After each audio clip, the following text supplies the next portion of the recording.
Hi, everybody. Happy March. It's March. March is kind of an in-between month. We think it's going to be spring. We hope it's going to be spring, but then it gets cold, and sometimes it gets very windy in March. They say that March can come in like a lion and go out like a lamb, or it can come in like a lamb gently and go out like a lion. March is the month that we hope and wait for spring. Wait for it to come, but it hasn't quite come yet. It's kind of an in-between month. And this story is called Cozy. And as you can see, it looks like Cozy has a big fur coat. And it looks like he lives in a very snowy, cold place. But still, this story is about spring. So I want you to listen and see if you can guess why this story is about spring. This book is by Jan Brett, who beautifully illustrates books. And this is one of her latest books. And Cozy lives way up in the North Pole where the wind and it's cold. Storms rolled over the tundra when Cozy the muskox was separated from his herd. He was used to being with his family. His mother and father had named him Cozy because his silky coat was so soft and thick. Cozy braced himself against the wind, and his thick coat warmed him like a blanket.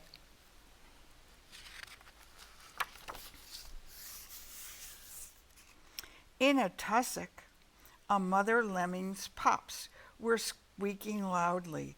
"I'm cold, I'm cold." She used a triple carry to tunnel them towards a new spot where she saw a towering mountain of fur. In no time, the lemming family settled in next to Cozy's left hoof. "Shh," she whispered. "Quiet voices, and that muskox will never know we're here."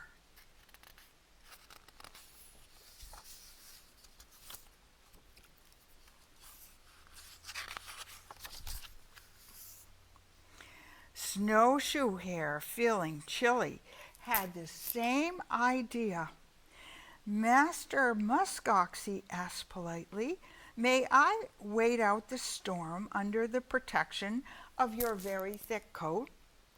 Cozy was happy for the company and well aware that a lemming family had snuck in.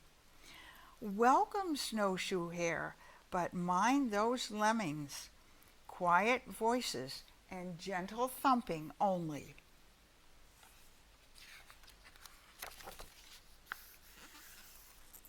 Snow whirled and swirled, and flump, suddenly all grew white.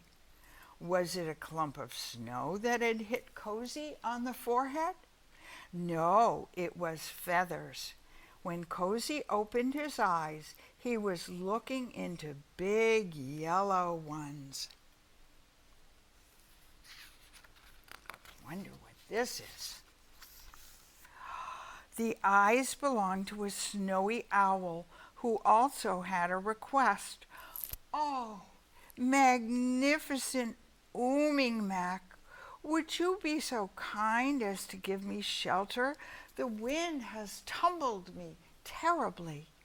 Cozy knew that snowy owls and lemmings and snowshoe hares were not always fast friends, but he agreed with some conditions. House rules are quiet voices, gentle thumping, claws to yourself.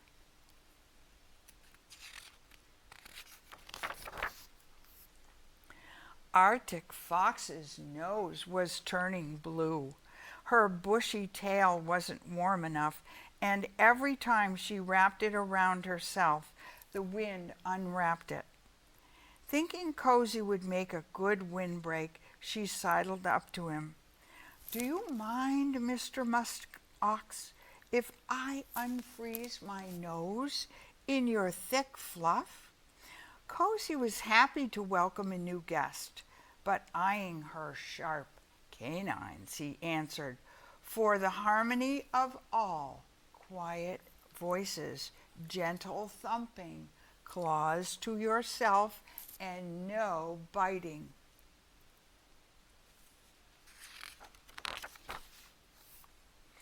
As winter went by, the storms grew worse. The wind blew and blew, and a low, lumpy shape appeared, swaying and shuffling. Its coat was covered with ice balls. "Shaggy beast," it growled, "I fell into an ice floe and am chilled to the bone. Can you help me?"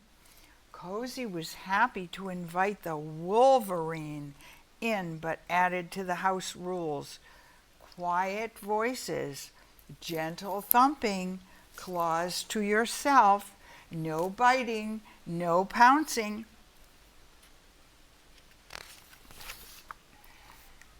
Cozy's new friends cleaned their coats, preened their feathers, napped, and were glad for the comfy shelter. But then, above the wind, the animals heard yip, yip, yip.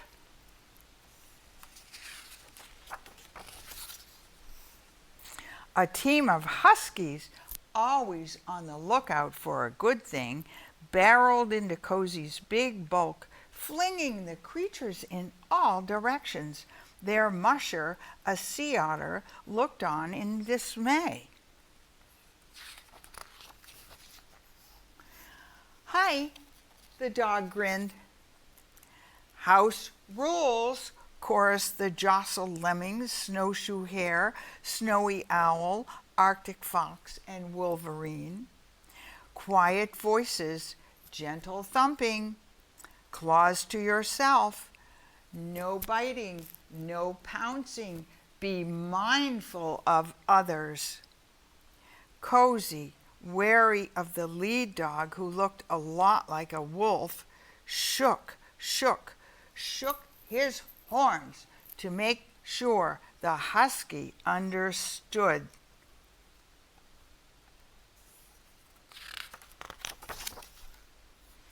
As time went by, the wind calmed a little and the Arctic sun climbed higher in the sky. The animals felt more at home every day, but Cozy had spring fever. "I want to find my family. How can I move about with those visitors underfoot?" Look at all those animals all over him. The house rules were stretched every day. When was a nibble a bite? When was a hoot quiet or loud? There was bumping, making faces, and nobody was saying "I'm sorry." One sunny day, the lemmings were playing climb the ladder. A great chunk of Cozy's coat came off. Then another hank came off in Snowy Owl's talons. Cozy remembered this from last year. Shedding meant it's finally spring in Alaska. Hank by hank, all of Cozy's warm, silky winter coat drifted down the slope.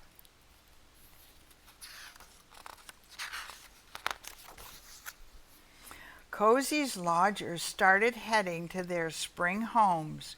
Cozy hadn't felt so free and breezy since he was a calf. He jumped, he gambled, and then in the middle of a gleeful leap, he saw his herd.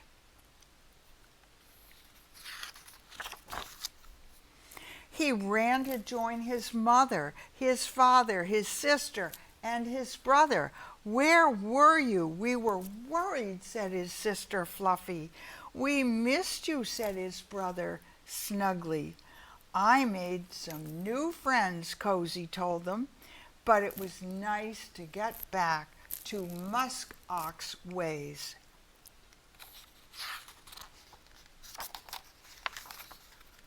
They all formed a circle, babies in the middle, but Cozy felt curiously alone. Then the breeze carried squeaky and growly and whistling voices. "See you next year, Cozy. Meet you when the snow flies, Cozy." The snowshoe hare thump, thump, thump, thumped as they all called, "We can't wait to get cozy with Cozy."